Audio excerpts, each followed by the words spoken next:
November 7th, 1811. The valley of the Wabash still sleeps under a thin silver mist. The river breathes slow beneath the willows, and the smoke from Prophetstown rises calm, uncertain, like a warning that no one yet dares to speak. The earth is damp, smelling of cedar and rain. Somewhere beyond the trees, a woodpecker taps a child, stirs by the fire life, as it has always been in the Shawnee village built on hope and the promise of unity. They call this place Kethtipikanunk, the town of the prophet, where dreams of many nations converge. Shawnee Potawatomi Kickapoo Wyandotte. Each fire a separate voice, now bound to one purpose. Before dawn, an old man tends the embers of the council fire. His hands tremble not from age, but from what he senses in the air, a shift, a heaviness, as if the land itself holds its breath.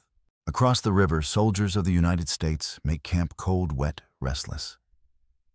They whisper of Tecumseh's warriors, of the prophet's magic of vengeance promised in the dark. Inside the longhouse, women crush corn and hum low prayers, their songs weaving with the heartbeat of the drums. The scent of smoke and pine fills the air, a rhythm of endurance before the storm. Tenskwatawa, the prophet, stands at the doorway, eyes lifted to the paling sky. He believes the spirits will guard their village, that no bullet can touch the faithful. His words float like mist, fragile, persuasive, dangerous. And so on this quiet morning by the Wabash, history waits between faith and fear, between two worlds soon to collide. The sun breaks the fog, and the first spark of the uprising flickers in the wind. In the early years of the 19th century, the map of the frontier was being redrawn, not with ink, but with hunger. The United States had doubled in size after the Louisiana Purchase, yet every new acre demanded proof of ownership, and every proof meant someone else's erasure. To the settlers pushing west, the Ohio Valley was a promise. Rich soil, broad rivers, timber without end. But to the nations who had lived there for generations, it was the heart of the world, the ground where ancestors still whispered beneath the roots. Each treaty signed at gunpoint pushed the line farther north, farther west, from Greenville to Fort Wayne, from the Maumee to the Wabash.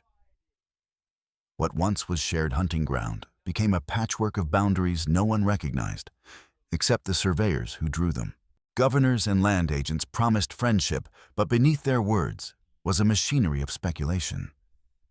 Companies bought land before it was seeded, then sold it again before a single tree was cut. Paper profits rose where corn once grew. In Washington, politicians argued over progress roads, canals, expansion. Few asked who would pay the price. The removal of native people was spoken of as inevitable, a simple fact of destiny. The United States Army built forts along the rivers: Fort Wayne, Fort Harrison, Fort Dearborn, each one a nail securing the new border, each one a shadow that lengthened over native ground. Trade followed the forts. Whiskey iron pots, cloth powder gifts that bound the nations to the traders, then debts that bound them tighter. A people who once hunted for freedom now hunted for payment. Disease followed too. Smallpox, cholera, influenza, unseen armies sweeping through the longhouses and villages. Every winter left fewer children, fewer elders to remember the songs. The Shawnee had already been driven once from the east to the Ohio, and now again they saw the tide rise.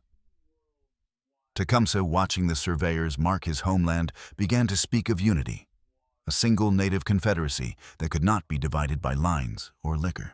He saw how the treaties were built on confusion, each tribe pressed to sell its own land without the consent of its neighbors. Divide them, and they will fall. That was the colonizer's rule. But Tecumseh dreamed otherwise. The land, he said, is one body. You cannot sell the breath of the earth, nor the bones of your ancestors. His words moved from camp to camp like sparks carried by wind. Across the Great Lakes, rumors of renewal spread, a movement to return to the old ways, to reject the trader's whiskey, to honor the spirits again. Tenskwatawa, his brother, became the voice of that fire. Where politics failed, prophecy took hold. Tenskwatawa preached that the Creator demanded purity, no iron tools, no white man's goods, no surrender of land. Those who obeyed would be protected by divine power. The message gave hope to villages crushed by hunger and loss. Men and women who had seen their world crumble gathered at Prophetstown, believing it to be the center of a new dawn. To the Americans, it looked like rebellion. To Tecumseh, it was survival. Two interpretations of the same movement, faith versus fear, began to harden into confrontation. Frontier newspapers warned of a savage confederacy. Harrison, the territorial governor, saw his career in its defeat. Washington saw an opportunity to show strength before another war with Britain. Meanwhile, the British in Canada watched closely, eager to use Tecumseh's resistance as leverage against the Americans. They sent traders' envoys promises, always with the same goal: keep the frontier in turmoil. The land itself became a chessboard of empires, British to the North, Americans to the south. And in between, the nations of the Great Lakes, caught between alliances they never asked for. The Wabash River marked the fragile center. From its banks, paths led in every direction to the forts, to the lakes, to the deep forests. Whoever controlled this river controlled the heart of the frontier. In Prophetstown, hundreds gathered: Shawnee, Ottawa, Miami, Potawatomi, their lodges lining the meadows like ripples of belief. It was more than a camp. It was a statement of existence. Yet even among the gathered nations, there were doubts. Some chiefs still favored trade and peace. Others feared the growing anger of the settlers. The cracks of old rivalries widened beneath the surface of unity. And still the mapmakers drew. Every month, new boundaries, new names, counties, townships, claims. The paper world advanced faster than the living one. By the summer of 1811, tension had become geography, a landscape divided not by rivers or mountains, but by fear, greed, and prophecy. And at its center stood a village on the Wabash, Prophetstown, where two brothers tried to hold back a continent with faith, fire, and memory. He was born beneath a red sky in 1768, in the land the Shawnee called Scioto. His name, Tecumseh, meant shooting star. The elders said a comet blazed across the night of his birth, and that his path would burn the same brilliant brief, and remembered long after the light was gone. As a boy, he watched his people flee. In one war after another, first the Virginians, then the Kentuckians. Each retreat carved a scar across his heart. Each treaty a lesson written in ash. Promises vanish, but land never forgets. He learned to speak little, but when he did, his words carried weight. Even his enemies said his voice could still a crowd, not through anger, but through gravity, through truth stripped of fear. His father had fallen at Point Pleasant. His mother, weary of loss, left for the West and never returned. Out of absence, Tecumseh built purpose. He became the shield of the Shawnee, and soon of many others. While others traded, he studied the land, the bend of rivers, the silence before a storm. He moved like a hunter, but thought like a statesman. To him, the earth was a single living being, and the nations were its limbs. Harm one and all would suffer. By his side stood a shadow and a mirror, his younger brother Tenskwatawa, once called Lalawethika, the noisemaker. A drunkard mocked by his peers, a man the world had given up on. Until one day, the world shifted. In 1805, near Greenville, he fell into a trance, or perhaps death. When he rose, his eyes were new. He said the Master of Life had spoken to him, had shown him the sickness that had entered their people and the path to cleansing it. He was no longer Lalawethika. He was the prophet. Together, the brothers became a single vision, one of action, one of faith. Tecumseh spoke to men. Tenskwatawa spoke to spirits. Between them stretched a bridge between the seen and the unseen. Tecumseh gathered warriors and emissaries from the Miami, the Sauk, the Delaware, traveling hundreds of miles to forge a union beyond bloodlines. Let the red man be one body, he said, one heart, one voice. Tenskwatawa, meanwhile, called the people home. The Master of Life has chosen this place, he preached. Prophetstown became a sanctuary. No whiskey, no lies, no surrender. The drums there beat for renewal, not for war. To some, the brothers were visionaries. To others, threats. Settlers feared the movement's spread. Governors called it sedition. But for those who had lost everything, it was a return to meaning. Tecumseh's strength lay not in rage, but in restraint. He forbade needless violence. His war was not against settlers, but against erasure. "I am the land," he said once. "As long as it lives, so will I." Yet prophecy can ignite what politics cannot. Tenskwatawa's certainty became dangerous. He began to believe that the divine would protect them even against bullets. His faith was unshakable, and perhaps fatal. By 1811, Tecumseh had left to seek Southern allies, leaving his brother in command. He warned, "Do not fight. Hold the line. Wait for my return." But faith does not wait when fear comes knocking. And so, two brothers, one a soldier, one a seer, stood at the edge of history, carrying between them the hope of a continent and the burden of its end. Their names would echo long after Prophetstown's smoke cleared, as symbols of what unity cost and what courage refused to surrender. Autumn 1811. The leaves along the Wabash had begun to turn gold, then rust, then gone. Along the riverbank, the air carried a rumor soldiers were marching north. At first, the people at Prophetstown refused to believe it. The land was quiet. The drums were still. Governor William Henry Harrison had waited years for this chance. His orders from Washington were clear: break the alliance, destroy the Prophetstown, end the dream before it spread any further. He gathered more than 1,000 men, regular soldiers, militia scouts, and began the long march through the mud and rain. By late October, his column reached the forks of the Wabash. The soldiers waded through marsh and darkness, their boots heavy with clay. They carried the memory of fallen comrades' raids, ambushes, fires blamed on the Shawnee. To them, Prophetstown was a nest of rebellion that needed to be burned out. Inside the village, Tenskwatawa watched the river with unease. The omens had grown unclear. A hawk flew low over the council fire, a bad sign. The young warriors argued some wanted to strike first, others to wait for Tecumseh's return. Each sunrise felt shorter than the one before. Messengers arrived from the forest. So breathless, Harrison's army was only 2 days away. They had crossed the Vermilion. They were building a camp near Tippecanoe Creek. Fear spread quietly like smoke without a flame. The prophet called a council that night. In the glow of the fire, faces flickered: Miami, Potawatomi, Kickapoo, Shawnee. The drums did not beat. Even the firewood seemed to listen. "If we are pure," Tenskwatawa said, "the master of life will turn their bullets aside. They will not see the righteous." Some believed. Others looked away.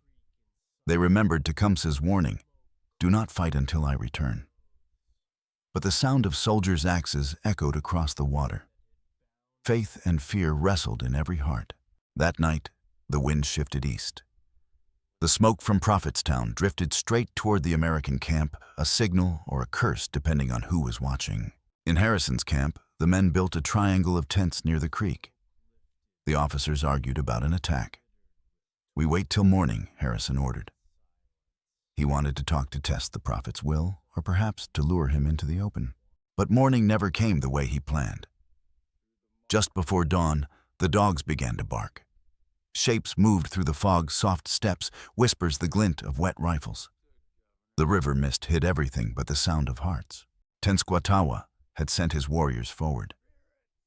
He promised them the enemy's bullets would turn to dust. "Strike before the sun rises," he whispered. "The master of life walks with you." Across the creek, a sentry shouted, a musket cracked, and the sky exploded with flame. The stillness of the valley shattered into chaos. Muskets roared, drums answered, the earth shook. The prophecy had become the spark, and the spark had found its fire. By the time the first light touched the Wabash, the battle for Prophetstown had begun. Not by treaty, not by choice, but by faith, fear, and the sound of a single shot in the fog. Dawn came gray and trembling. The mist clung low over Tippecanoe Creek, swallowing shapes and sound. From the ridge above, Harrison's men formed a rough perimeter tents behind rifles forward, their breath pale in the cold air. The land was deceptive, a patchwork of swamp thicket and open rise. On a map it seemed simple. Underfoot it was a labyrinth.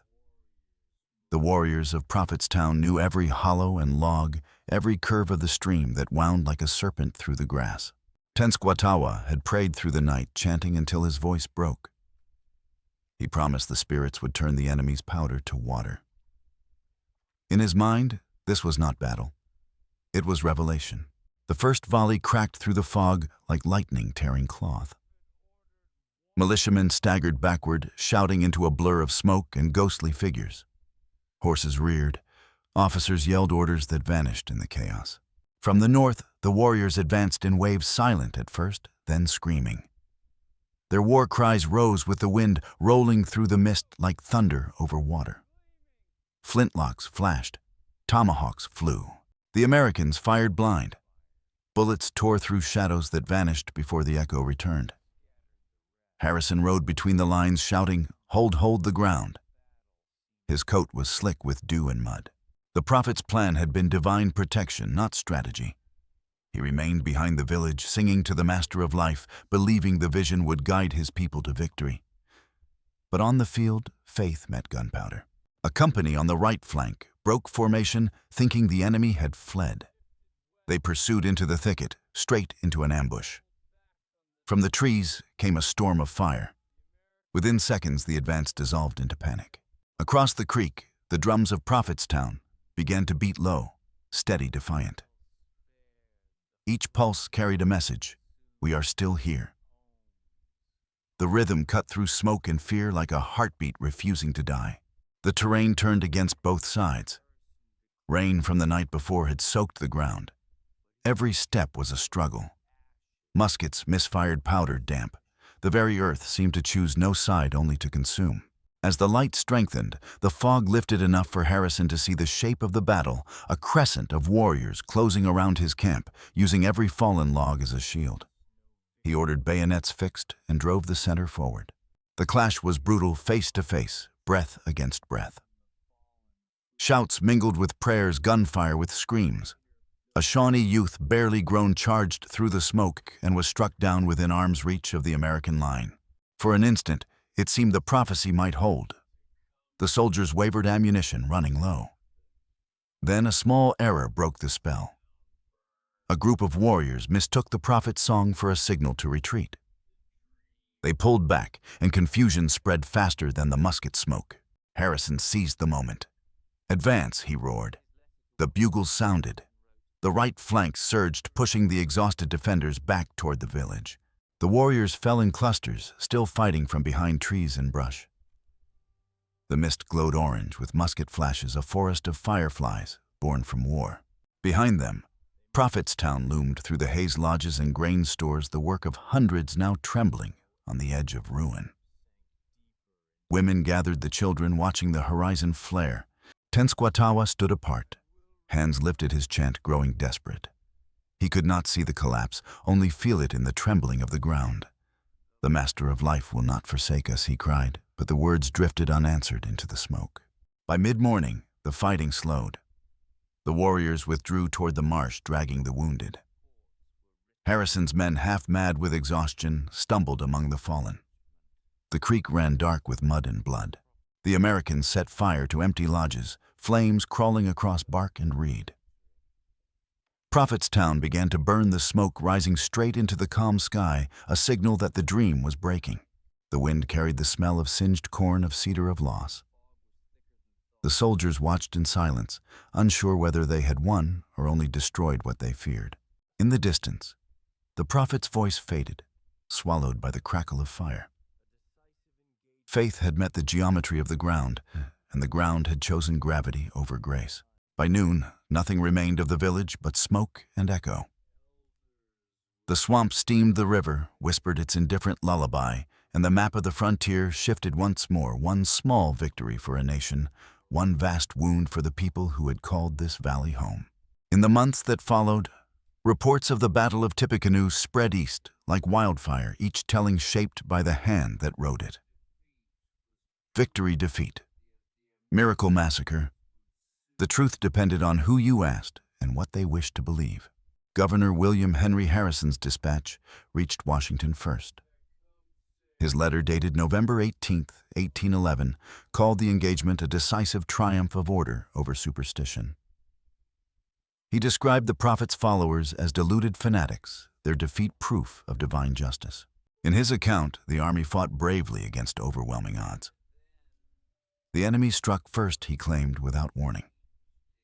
The American lines held firm, disciplined under fire, until daybreak scattered the savage horde. Harrison's pen turned chaos into choreography. But in the oral tradition of the Shawnee, the story sounds different. Elders speak of the soldiers advancing before dawn, crossing the creek under cover of mist. They say it was the Americans who broke the stillness first, a flash, a shout, and then thunder. In one remembered telling, a woman named Wasagona recalled the moment her son ran into the fog and never returned. The ground shook, she said. We could not see who fired first, only that the sky caught fire. Another voice recorded decades later by a missionary insisted that Tenskwatawa's prophecy was never about invincibility. It was about unity, that no single tribe could stand alone. The loss, they said, was not divine punishment, but human misunderstanding. Historians examining both sides find contradictions that refuse to settle. Harrison's casualty lists shrink and expand between versions. His mention of surprise clashes with the detailed fortifications his men had built the night before. Archaeologists digging at the site found musket balls clustered close to the camp's perimeter.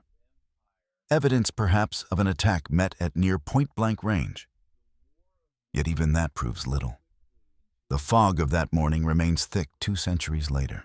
Some American soldiers kept journals. One private wrote that the prophet's voice could be heard throughout the fight, singing above the din. He called it eerie like wind in a hollow log, and admitted we feared it might be working. Others painted the prophet as a coward who hid behind women and firelight, refusing to face the battle he started. In Washington, this image stuck. It justified the burning of Prophetstown, the seizure of land, the rise of Harrison's political fame. But in the songs passed down through Shawnee descendants, Tenskwatawa is not a coward, he is a warning.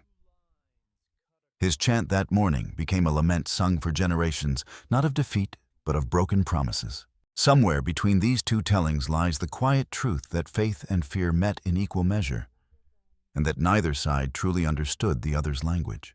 And so the record stands, divided, a triumph in ink, a tragedy in memory. The same morning written twice, once by the victors, and once by those whose voices the fire tried to erase. The fires at Prophetstown burned for 3 days. Smoke rolled across the marshes, drifting through the trees like a spirit searching for the faces it had lost. When the soldiers finally marched away, they left behind silence and ashes that still breathed. In the ruins, the survivors began to gather. Women sifted through the blackened lodges, finding beads melted together, a child's toy half buried in mud. The air smelled of sweetgrass and gunpowder, memory and grief woven tight. A mother knelt where her fire pit had been, tracing circles in the soot. The spirits will know this place, she whispered, even if no one else remembers. Tenskwatawa remained apart, half hidden among the trees. His hair hung loose, his hands trembled. The power that once filled him had drained into the earth. Some looked at him with pity, others with anger. The faith that had held them together now hung by a thread. At dawn, he tried to speak to the people. The Master of Life has tested us, he said softly. We have not failed. We are being shown the path anew. But the crowd was thin, and few believed. Far to the south, Tecumseh heard the news while still on his diplomatic journey. He stood among the Choctaw, the Chickasaw, the Creek, all the nations he had begged to join his confederacy, and for a long time he said nothing. Only the river wind moved around him. When he returned, North winter was beginning. Snow covered the traces of battle, but not its consequences. He rode for days in silence until he saw the smoke stains on the horizon. Prophetstown was gone. He found his brother sitting by the frozen river, staring into the current. For a long while, neither spoke. Then Tecumseh asked, "Did you hold the peace?" I asked. Tenskwatawa lowered his head. The spirits demanded battle. The answer shattered whatever warmth remained between them. Tecumseh's voice was low but sharp. You listen to voices that do not bleed. Now our people bleed instead. That night, by a small fire, Tecumseh spoke to the survivors. "The dream is not dead," he told them. "The fire still lives in our hearts. If the Americans think this ends here, they are wrong. We will rise again, not for vengeance, but for life." In the following months, small bands drifted along the rivers, seeking food shelter direction. The once crowded camp became a skeleton village haunted by echoes of its own songs. The winter was cruel. Game was scarce. Traders refused them credit, and disease took many. Yet still they gathered at night, telling stories to the children of the time before the fire, because stories were all that could not be taken.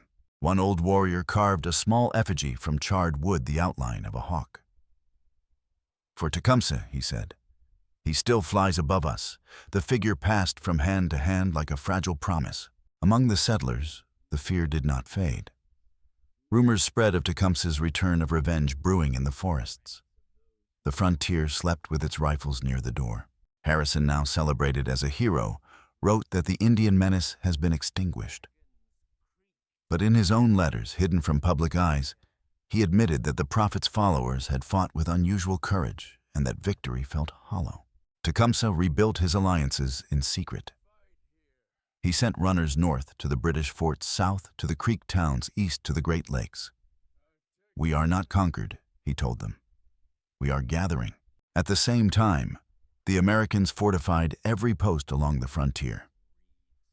A piece of suspicion settled brittle as ice, waiting for the next thaw to break it. Tenskwatawa, banished from leadership, wandered the woods alone. He spoke to no one, living on roots and silence.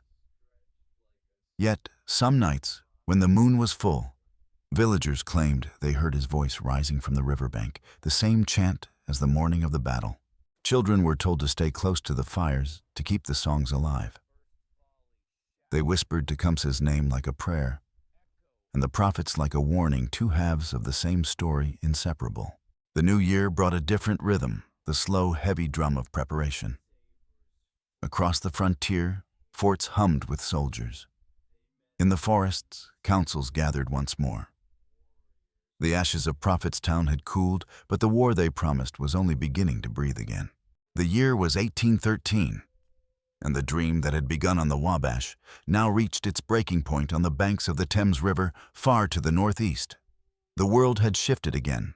The United States and Britain were at war, and Tecumseh's Confederacy stood between them like a wounded bridge. Prophetstown's ashes had long cooled, yet its echo still guided Tecumseh. He had chosen alliance with the British not out of love, but of necessity. "The enemy of my enemy may buy us time," he said, "but the land will never be sold." Through rain and frost, he led warriors from many nations. Shawnee, Wyandot, Potawatomi, Delaware Creek, their numbers smaller now, but their resolve carved deep as river stone. The British promised weapons, food, and freedom. They promised too much. At Amherstburg, Tecumseh met General Henry Proctor, cautious, polite, weary of native impatience. "We will fight," Tecumseh said, "but if you retreat again, you will leave us to die." Proctor nodded but said little. Their alliance was built on mistrust disguised as strategy. By autumn, the Americans had seized control of Lake Erie. The British line faltered, supply routes cut, morale sinking. Tecumseh urged Proctor to stand and fight at every turn. "We are tired of running," he said. "If we must die, let it be here like men, not ghosts." But the retreat continued mile after mile through swamp and rain. Wagons sank, horses starved, and the warriors began to lose faith in both prophecy and promises. Tecumseh's fury grew. He confronted Proctor. "You have no heart. You care only for your wagons, not your allies." Proctor avoided his gaze. "Orders were orders," he said. They would make one last stand at the Thames near Moraviantown. Tecumseh knew what that meant, the final narrowing of a long road. On October 5th, the morning was cold, clear and cruel. Mist rose from the river just as it had on the Wabash 2 years before. The parallels were impossible to ignore. He looked east and saw the same pale sky, the same fog, the same story repeating, only the names changed. He placed his war belt on the ground, drew his knife, and said to his warriors, "This is the last stand. Let the Americans remember that we died for the land, not for empire. Across the field, General William Henry Harrison, the same man who had burned Prophetstown, prepared his lines. Muskets gleamed, horses stamped the earth. He remembered the mist, the fear, the prophet's song. History had circled back to meet him. The battle was swift and uneven. The British line broke first, leaving Tecumseh's warriors exposed. Yet the Shawnee leader charged forward alone, shouting, "Stand firm! The spirits see us." He vanished into the smoke, where musket fire turned to thunder. Eyewitnesses disagreed on what followed. Some said he was shot through the chest. Others swore he fell in hand-to-hand combat. A few claimed to have seen him still standing after the gunfire, disappearing into the trees like the comet whose name he bore.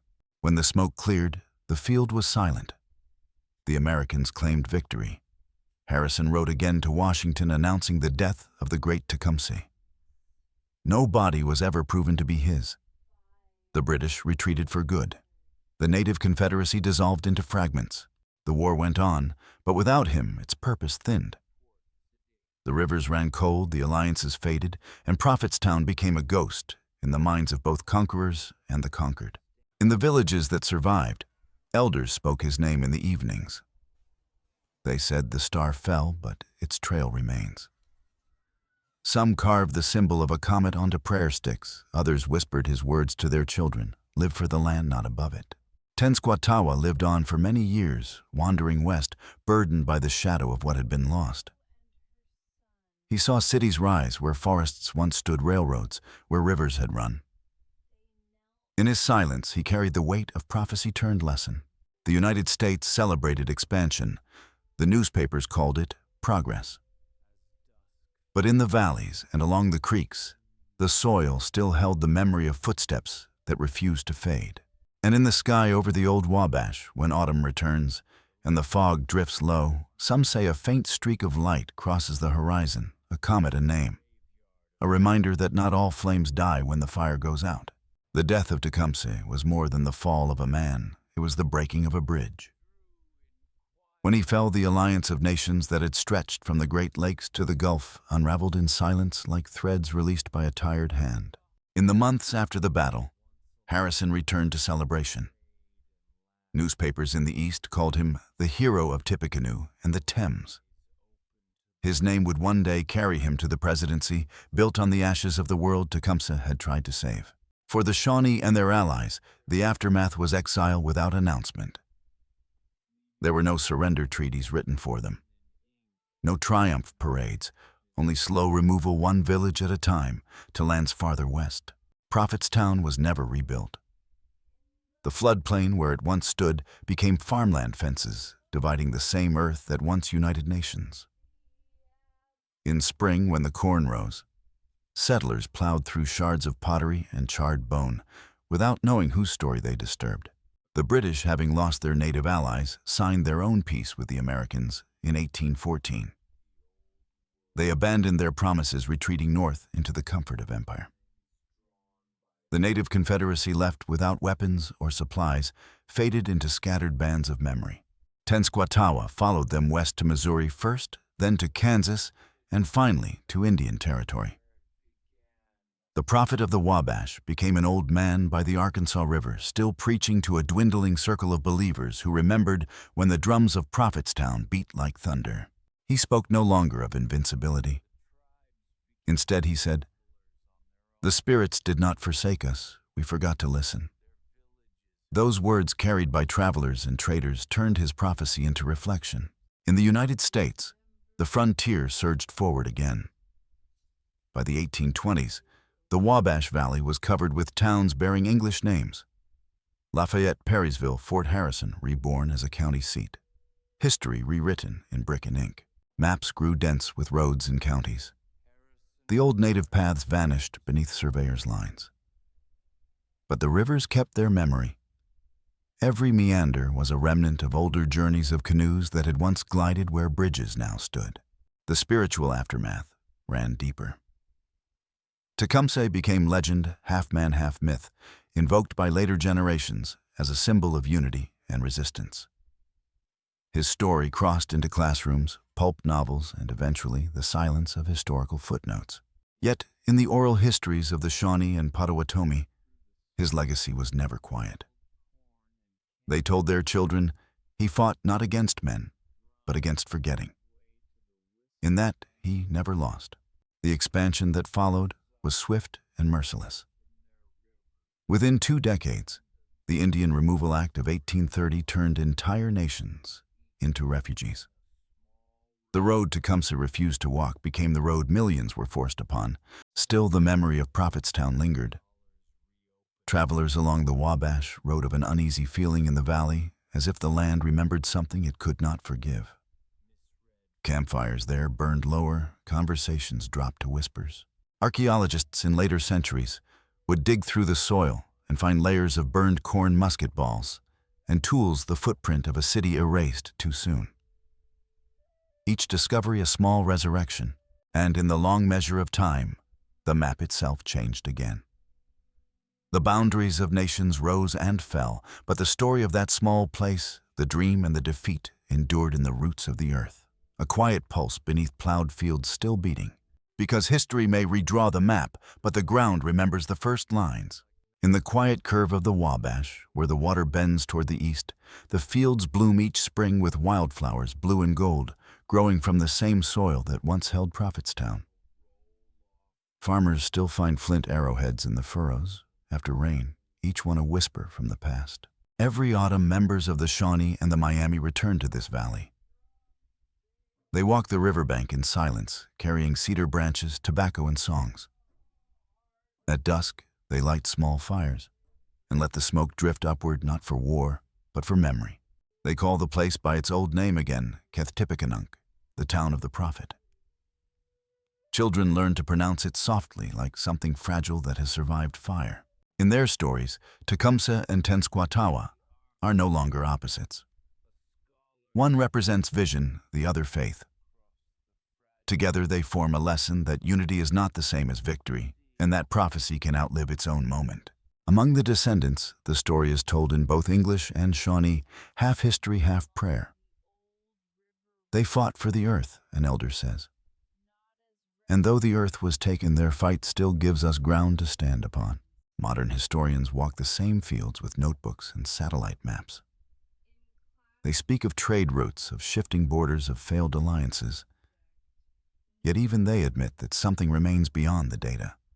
A silence in the air that refuses to be measured. At the state park that now bears the town's name, visitors follow wooden trails marked with plaques. The text speaks of conflict, expansion, development. But when the wind moves through the tall grass, the language changes. It sounds older, closer to prayer. In university archives, Tecumseh's speeches are studied for their rhetoric, his diplomacy admired. Few mention the cost of his clarity, how he spoke of peace to people already deafened by conquest. Tenskwatawa's legacy, once mocked, has found new respect. Scholars now call him a philosopher of renewal. A man who turned failure into reflection, whose vision of cleansing was a form of survival, not delusion. For the Shawnee Nation, the brothers remain what they always were. 2 fires from the same spark. Their story is told not to mourn the past, but to remind the living that the land itself is a language and memory, its only fluent speaker. When evening settles over the Wabash, the mist rises once more, just as it did that morning in 1811. The light softens the air, hums with insects, and the faint scent of cedar.